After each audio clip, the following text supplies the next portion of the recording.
Hey everyone, it's me Vanessa. I want to make a video for my week 126 post-op VSG surgery. Back in January of 2014, I was at my highest weight of 280 pounds. I had vertical sleeve gastrectomy on March 13th of 2017 at 235.2 pounds. And as of this morning, I am at 153.4, which is a gain of 1 pound. It's a total loss since surgery of 81.8. and a loss since my highest weight of 126.6 pounds. So, as you can see, I did gain, and that's what I want to talk about. I guess you could say that's why I want to talk about food addiction and a little bit about that. But I do want to share like how my week went. I didn't do the best.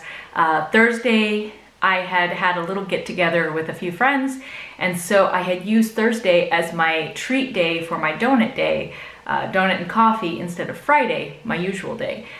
So I had decided Thursday and Saturday were going to be my treat days, and then Friday I was going to be back on plan, and Sunday I was going to be back on plan. Well, Thursday I had bought a box of Lucky Charms, which I have the box here. These things, it's completely empty. This box is done. I bought these because this was a huge childhood favorite of mine.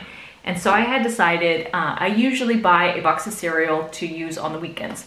So Saturdays are my treat days, so I decide, okay, I'll have like a snack of bowl of cereal. And so I'll usually get the Cinnamon Life cereal, or I'll get shredded wheats, the shredded mini wheats. And I'll get something, just a sugary, fun cereal that, you know, I enjoy on the weekends. But this box, it will take me a good 3 weeks to a month to get through. This sucker, I was done within 4 days. And I was having like 1 to 2 bowls a day of this stuff. And so when you're looking at it, it's not so bad because each bowl is like 110 calories. So it's not that bad. I have it with unsweetened almond milk, which is only 30 calories per cup. So I have about half a cup of milk with this. It's 130 calories, maybe max, per serving. So it's not bad. But my problem is, and this is when I go into food addiction and what food addiction is, there's certain triggers. So there's a food like Oreos or donuts or cookies or whatever, any particular food, Cheez-Its is another one, where I can have a portion and I can be done on that day. And I don't obsess about it, and I don't think about when I'm gonna have the next serving, right? Well, then there's triggers. These are the things that cause food addiction. It's not all food that causes addiction. It's certain foods that cause addiction. So usually it's the junk food, it's the overly processed convenience foods. It's the foods that give our body the trigger, the excitement in our brain, and then we want more and more. And I even think that artificially sweetened foods like diet sodas and any sugar-free items also can trigger that same thing. It's not, you don't have the calorie issue, but you still have that reaction to want more and more and more. And a good example is sugar-free candies.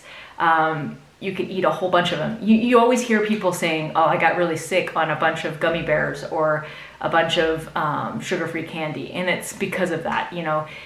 It sends that sweet, that excitement to the brain when you eat it, and then the brain's like, wait, you're not giving me sugar, and then it wants more and more and more. So that's why I don't use any sugar-free items. But with this was my trigger. This was the one thing that I will not buy again. I don't say I will ever buy again, because maybe a few years down the road I will try it again. But right now, I know, just like graham crackers and certain other trigger foods, I cannot buy it, just because it will cause me to almost binge on them. I would say if you can't control your portions, that is kind of a binge. So that is a no-no for me. I'm not getting those again, and I kind of learned from it. But I want to talk about food addiction because so many people want to lump all food with food addiction, and it's not that way. And I think once we figure that out and what our triggers are and what we're addicted to, then it's easier to weed out those things we're addicted to and then stick to the foods that our body does need and that keeps us satisfied. I am a huge believer in whole foods. Like, I eat carbs. I'm a carbie, I love carbs, I'm a foodie, right? So I will add healthy carbs into my diet so that way I'm satisfied longer and I don't crave certain sweets or junk food, right? So throughout the day, I add oatmeal into my diet. I add a sprouted bread. I add potatoes if I want. I add whole grain pasta or brown rice. I'm adding whole grains, anything with fiber, anything that has been minimally processed. Obviously, the grains are going to be more processed. So it's always nice to have fruits and vegetables because they're not processed, right? So I like to have that balance every day, and that allows me to eat to satisfaction and feel full and satisfied, but it doesn't make me want to grab more of the junk food. And a good example with this is, I would have a bowl of the cereal and I would be hungry immediately after. I could eat more of that cereal, but if I were to have a bowl of oatmeal, that would keep me full for a few hours, and then I would be hungry after that. It's not an immediate hunger right after. So that's when you pick and choose. Cereals are fun every once in a while and you enjoy them, right? But they're an occasional food. Then you have your daily food that you eat, that's your whole foods, that's your healthy foods. And so that's what's so important with this journey, is to learn what those triggers are, to get those triggers out of your house, out of your environment. Don't use the excuse of my kids need it, my husband needs it, because no one needs junk food. We all need healthy food, regardless if we're in maintenance or we're losing weight or, maybe we're underweight. We still need to eat healthy, right? Majority of the time we need to eat healthy. So we don't need a stockpile of junk food in our house, in our environment. If you're in a work situation, you can ask a designated area to where you don't have to look at the junk food all the time. When you're walking into my kitchen, right? I don't keep junk food out. Everything is in drawers or pantries or somewhere out of sight. And the reason I do that is because when I walk into that kitchen and I have my meal, my normal meal, I don't want to be thinking about those cookies or those cakes or those donuts or whatever, right? I want to be thinking about the food that I have to eat and that I need to eat. And so when I get all of those distractions out of the way, then I'm not overcome with thinking about it and obsessing about it. And like I said, I've been working on just not keeping a lot of junk food in the house, and it has made a huge difference. There's been times where I will be up late at night, opening up my fridge, the same fridge, over and over again, thinking maybe there's gonna be junk food in there, or going through drawers and searching for things to eat that's junk food related, and I don't find it. And I keep looking, but I don't find anything. And then I resort to just going back upstairs and saying, okay, I don't need to eat anything. So I always tell people you can't eat what's not there, right? So if you don't buy it, you can't eat it. It's not tempting to you. So pretty much what you have to do and what you have to resort to until you're strong enough is not to buy it.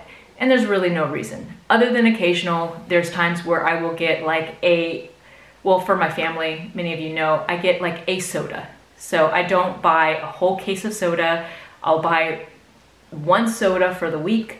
And then if I do buy like a 4-pack or a 6-pack of sodas, I will not put all of them in the fridge. I will just put one at a time. So when I want one, I'll put it in the fridge the night before or that morning, and I'll enjoy it. And then I'm not opening the fridge and seeing more Cokes because there's no more, and so I can't drink them. And so that's what you have to learn, that's what you have to practice, and it really, really does help, and it makes it so much easier to stick to your plan and to just be healthy overall. So I just wanted to share that this week. Like I journal, and this week is going to be a better week. Last week was not the best. I'm not going to beat myself up for it. I'm going to just focus on what can I improve. Obviously not buying Lucky Charms again, but what can I improve this week that's going to allow me to lose that 1 pound that I had gained. And thank goodness it wasn't more than that, but what's going to help me get me back into the right track. We're not perfect, right? So we have to constantly work on becoming better but we're not working towards perfection. We're working on just being as a better person. So yeah, so I do have week 3 of Morning Meltdown 100 that I'm going to be doing. And then also I have this weekend my half marathon, and my next video for next week will be about how everything went for my training, and sharing a little bit about what it was like to run the half marathon, my first half marathon. The longest I've run so far was 11 miles, and that was a challenge. It was doable, but it was a challenge. So I'm excited. I'm excited to try this for the first time and see how everything goes. My goal is just to complete it. I'm not going to worry about time. I think I'm going to make it in about 3 hours, but I'm just going to focus on, if I have to walk, I'll walk. I will try to run the whole thing. If I have to slow down and jog really, really slow, almost like I'm walking, I'll do that also. Just as long as I finish before the 4 hours, that's the maximum time for this one. And yeah, so I'm excited. I will share, like I said, next week. And yeah, that's it, you guys. So I'm gonna kick it. I'm gonna kick butt this week. I'm going to get back on track, get back to where I need to be, get all of those triggers out, and just stay focused. I have to stay focused. I am going to get below 150. That is my goal. But you guys take care. I will talk to y'all next week. Bye for now.